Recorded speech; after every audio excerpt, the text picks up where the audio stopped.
आज की रात मधुबाला की खुशियों के साथ। Cheers to Madhubala.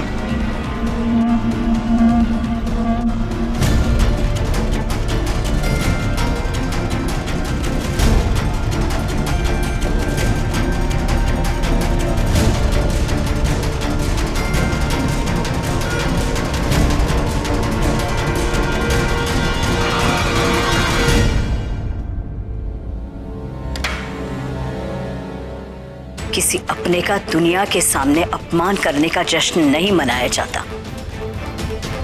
वजह चाहे कुछ भी हो, रिश्ता पति पत्नी का है और इस रिश्ते की अपनी एक मर्यादा होती है। आज उसे कैसे पार कर गए तुम? इतने बदतमीज कैसे हो सकते हो तुम?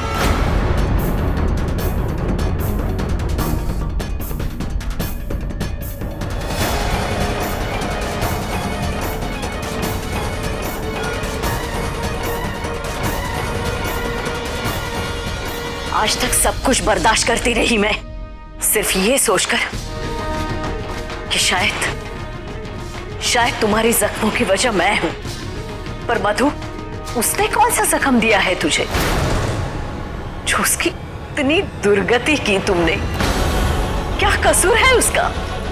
यही कि अपने पिता की जिंदगी बचाने के लिए उसने तुझसे शादी की, या तुम्हारे भलाई के लिए तुम्हारे शराब को उसने बहा दिया, या तुम्हारे सामने खड़े होकर तुम्हें जवाब देने की हिम्मत की उसने? क्या गलती क्या है उसकी? बताओ।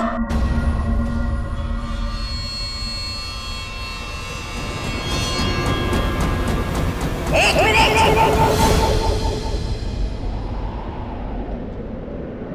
मेरी बात अभी खत्म नहीं हुई है ऋषभ मोहन कुंद्रा।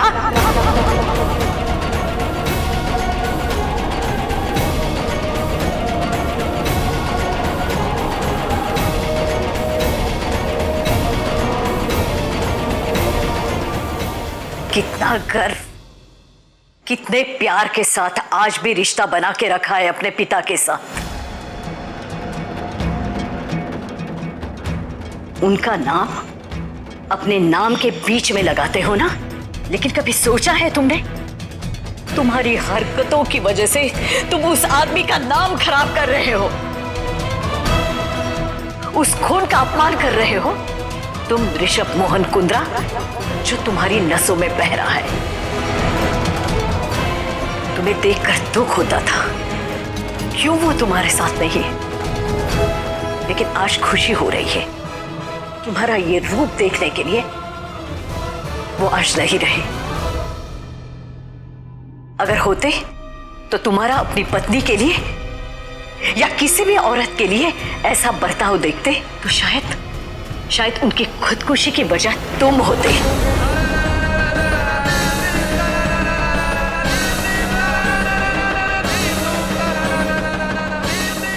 एक बार नहीं, रोज नई मौत मरते वो, तुम्हारे हाथों दी मौत।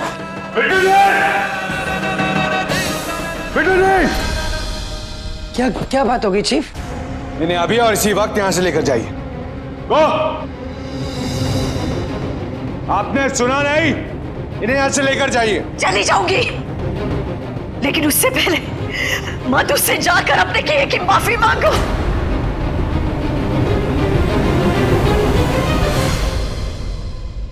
यहां से लेकर जाइए इन्हें बिट्टू जी। आंटी जी। ऋषभ, तुम्हें जानवर कहा जा रहा है, जानवर। और ये सुनना एक माँ के लिए कितनी तकलीफ भरा होता है कि उसने अपनी कोख में 9 महीने तक एक औलाद नहीं, एक जानवर को पाला था।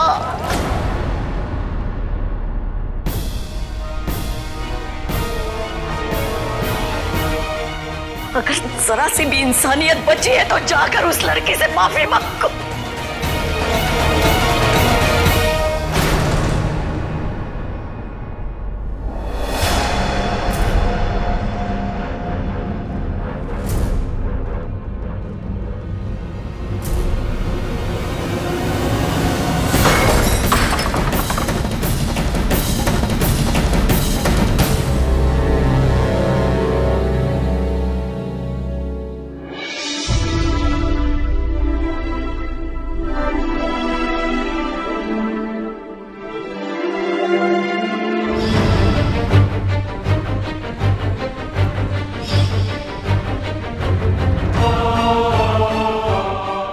हमारी डील पर मैं पूरी दुनिया के सामने मोहर लगाने वाला हूं तुम्हारे होठों से।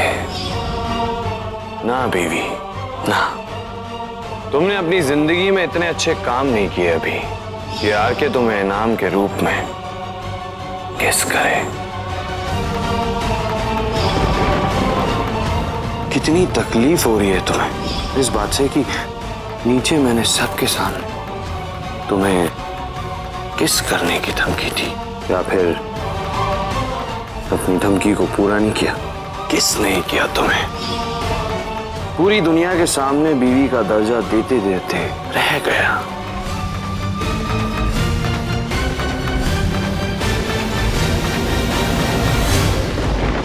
तुम्हारा अपनी पत्नी के लिए ये बर्ताव देखते तो शायद उनकी खुदकुशी की वजह तुम होते।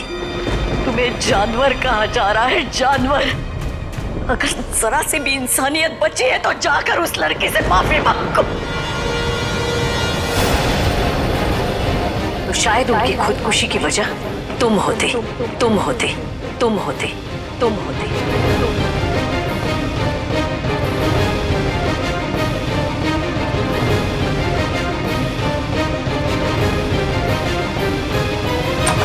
मधु,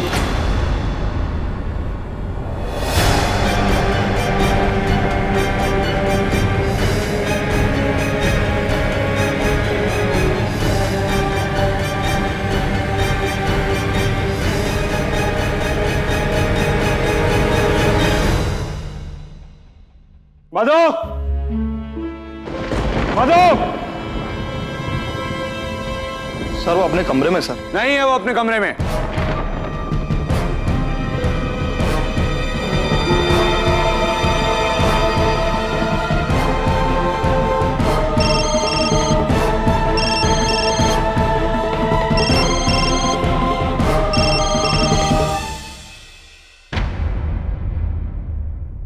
बच्चों जैसा बिहेवियर करते हो भाई।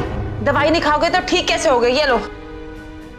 मुझे ठीक नहीं होना है रोमा, और मुझे समझाने की भी कोशिश मत करना। मलिक, भगवान ना करे ऐसा हो, लेकिन क्या होता अगर आपकी जगह इस बिस्तर पर मधु या तृष्णा होते तो? मधु जी, भूल से भी कभी ऐसी बात मेरी जबान पर मत लाइएगा। क्या होता अगर बात उनकी जिंदगी की होती तो? और अगर ऐसे वक्त में सिर्फ आरके का पैसा ही उन्हें जिंदगी लौटाता तो क्या करते आप? क्या अपने मान सम्मान के बारे में सोचते या आरके से अपनी दुश्मनी निभाते? या सब कुछ भुलाकर अपनों की जिंदगी के लिए उसके सामने झुक जाते, अपने आप को उसके सामने मिटा देते? बोलिए मलिक। मलिक, मधु को दोषी ठहराना, उससे गुस्सा होना बहुत आसान है, लेकिन एक पल के लिए आप अपने आप को उसकी जगह रखकर देखिए। अरे आरके क्या उससे बदतर इंसान भी होता ना तो अपनों की जिंदगी के लिए आप उसको भगवान बना लेते मलिक,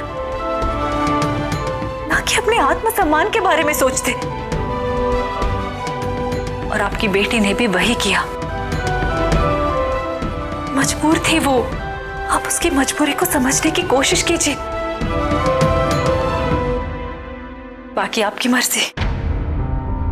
आप उसके त्याग को इस तरह बेकार होने देंगे या उसे सम्मान देकर जल्दी ठीक होने की कोशिश करेंगे?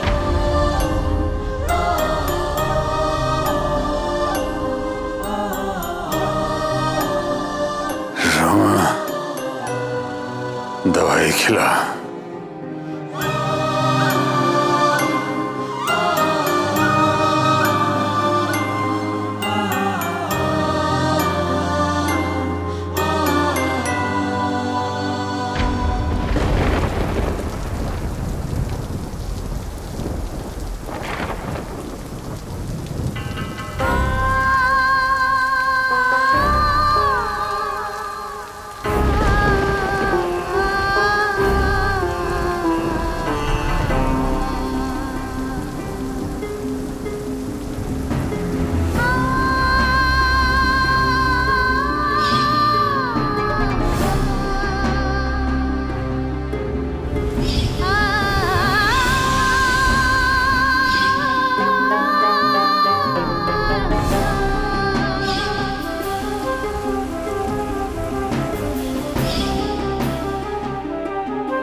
मालिक आज हॉस्पिटल में क्यों है?